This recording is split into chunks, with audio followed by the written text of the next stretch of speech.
like a puzzle being put together: sulfur, potassium nitrate, and charcoal. These three substances, when combined together, create gunpowder. But was gunpowder really created by humans, or did something put the knowledge of gunpowder on Earth to harm and slow down the development of the human species? God, or gods, that have been spoken about throughout early human history. Oftentimes these gods have come out of the sky or emerged from the heavens and have taught humans how to create certain items. A few short examples of gods arriving on Earth to teach humans is Vulcan, the god of fire and the forge, was revered for his mastery of craftsmanship, metalworking, and technology. In Roman mythology, Vulcan was considered the divine innovator who created ingenious tools and weapons for the gods and humans.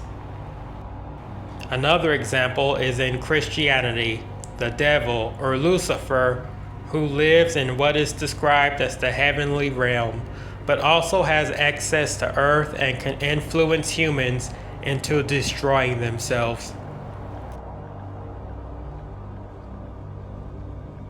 During humanity's infancy, while most inventors made discoveries that improved the lives of humans,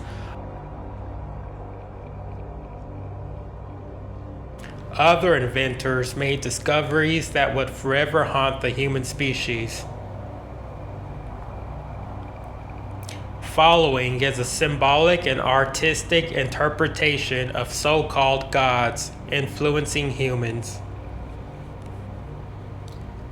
Struggling to come up with new ideas one night while sitting in front of a campfire in the woods, a tall, slender, and faceless figure appears next to a man camping in the woods.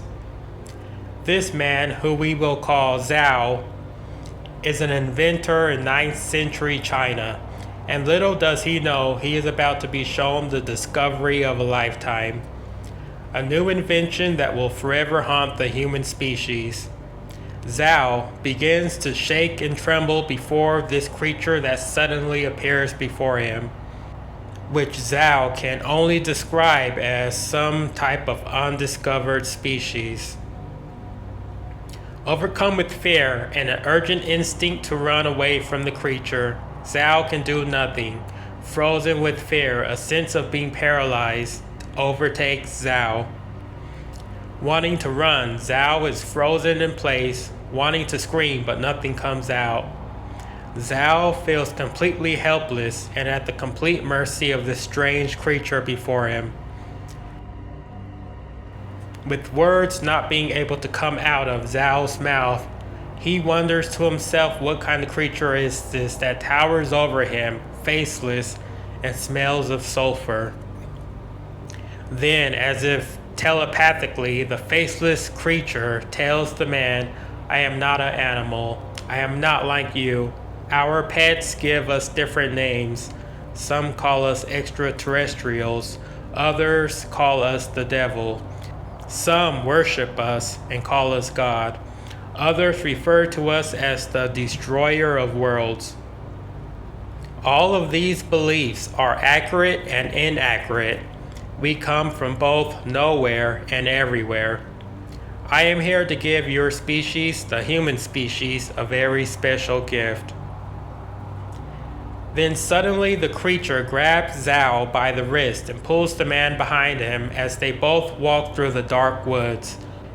After walking for some time, they approach a cave entrance protruding from a hillside. After walking through the dark cave for some time, the creature then lets go of the man's wrist and begins to dig through the walls in the cave with his bare hands, ripping and crumbling the rocks with his bare hands as if it were dried bread.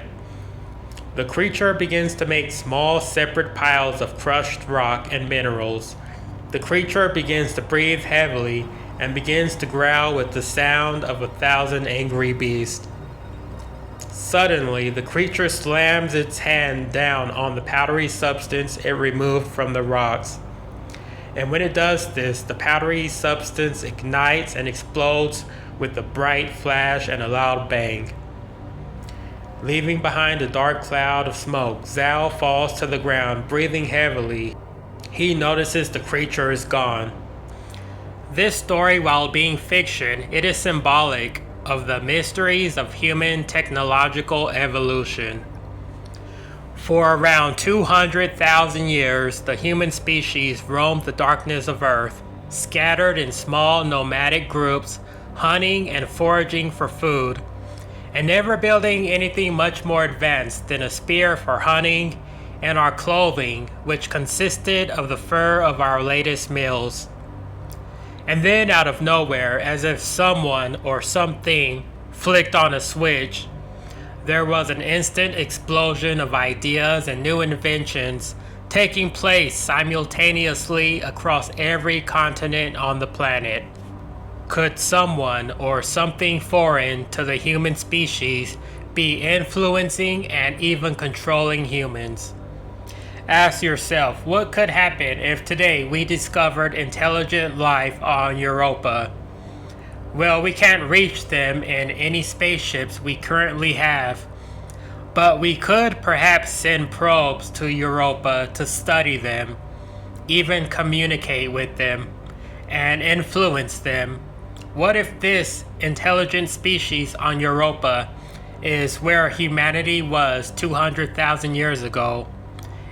Intelligent but not yet civilized. How many of our different governments here on Earth would try to influence their development? So perhaps one day when we are capable of reaching Europa, they greet us humans as their leaders, possibly even their gods. Has something similar happened on Earth? In my opinion, I feel like a lot of what happens on Earth is unnatural to humans.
If there is something out there with a desire to cause harm to humanity, it is without a doubt using many politicians to devastate the human species.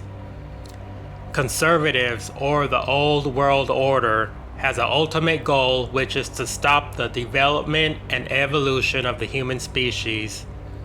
They want a world where old ideas, traditions, and ancient religions controls the everyday lives of humans.